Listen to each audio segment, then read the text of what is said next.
ஐயா பெருந்தலைவர் காமராஜர் அவர்களை கல்வி கண் திறந்தவர். பள்ளி மாணவர்கள் பசியால் வாடிவிடக் கூடாது என்று மதிய உணவு திட்டத்தை கொண்டு வந்தவர் என்று நாம் வாயார மனதார புகழ்கின்றோம். உண்மையில் 1960 என்ற அந்த காலகட்டம்தான் தமிழகத்திற்கு மிக சிறப்பான காலகட்டம் மட்டுமல்ல, கல்வி அறிவு என்பது அனைவருக்கும் சென்றடைய வேண்டும், கல்வியை அனைவரும் கற்றே ஆக வேண்டும் என்ற முனைப்போடு ஐயா பெருந்தலைவர் காமராஜர் அவர்கள் செயல்பட்ட காலம். ஆம், மாநிலம் முழுவதிலும் பல புதிய பள்ளிகளை கட்ட ஐயா காமராஜர் அவர்கள் அந்த காலகட்டத்தில் தான் உத்தரவிட்டார்கள். அதோடு பழைய பள்ளிகள், அதாவது ஏற்கனவே இருக்கக்கூடிய பள்ளிகளை பராமத்து பணிகள் சீர் செய்யவும் உத்தரவிட்டார்கள். ஒவ்வொரு கிராமத்துக்கும் ஒரு தொடக்கப்பள்ளி, ஒவ்வொரு பஞ்சாயத்துக்கும் ஒரு உயர்நிலை பள்ளி கட்டாயம் இருக்க வேண்டும் என்பதை உறுதி செய்தார். அதோடு அதற்கான உத்தரவையும் ஐயா அவர்கள் பிறப்பித்தார்கள்.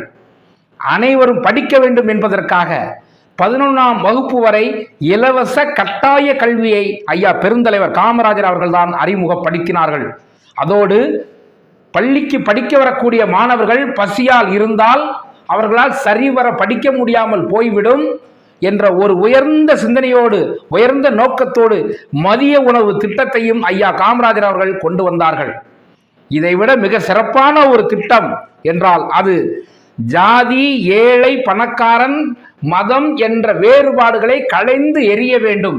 எந்த காரணத்தை கொண்டும் பள்ளி குழந்தைகள் மத்தியிலே ஜாதிய மனப்பான்மையோ ஏழை பணக்காரன் என்ற வேற்றுமையோ வந்துவிடக் கூடாது என்பதற்காக அனைவருக்கும் ஓர் சீருடை, யூனிஃபார்ம் என்ற ஒரு அருமையான மகத்தான திட்டத்தையும் ஐயா பெருந்தலைவர் காமராஜர் அவர்கள் இந்த காலகட்டத்தில் தான் கொண்டு வந்தார்கள். அதோடு மட்டுமல்ல, ஐயா பெருந்தலைவர் காமராஜர் அவர்களுடைய ஆட்சியில்தான் தமிழ் மொழிக்கு நல்ல ஒரு அங்கீகாரம் கிடைத்தது. பள்ளிகளிலும் உயர் கல்வி நிலையங்களிலும் தமிழை போதனை மொழியாக்கியதோடு மட்டுமில்லாமல் அறிவியல் தொழில்நுட்ப புத்தகங்களும் தமிழில் வெளிவர வேண்டும் என்று ஆவணம் செய்தார்கள் ஐயா பெருந்தலைவர் காமராஜர் அவர்கள். அது மட்டுமல்ல, அரசு அலுவலகங்களில் இந்த தட்டச்சு என்று சொல்வார்கள், அதாவது டைப்ரைட்டிங், இந்த டைப்ரைட்டிங்கை தமிழில் உள்ள தட்டச்சு இயந்திரத்தை எல்லா அரசு அலுவலகங்களிலும் ஐயா பெருந்தலைவர் காமராஜர் அவர்கள் தான் கொண்டு வந்து சேர்த்தார்கள். வழக்காட, அதாவது நீதிமன்றங்களிலும் தமிழில் வழக்காட ஐயா பெருந்தலைவர் காமராஜர் அவர்கள் ஊக்குவித்தார்கள். ஐயா பெருந்தலைவர் காமராஜர் அவர்களை கல்வி கண் திறந்தவர் என்று சொல்வதில் நிச்சயம் ஆச்சரியம் இல்லை.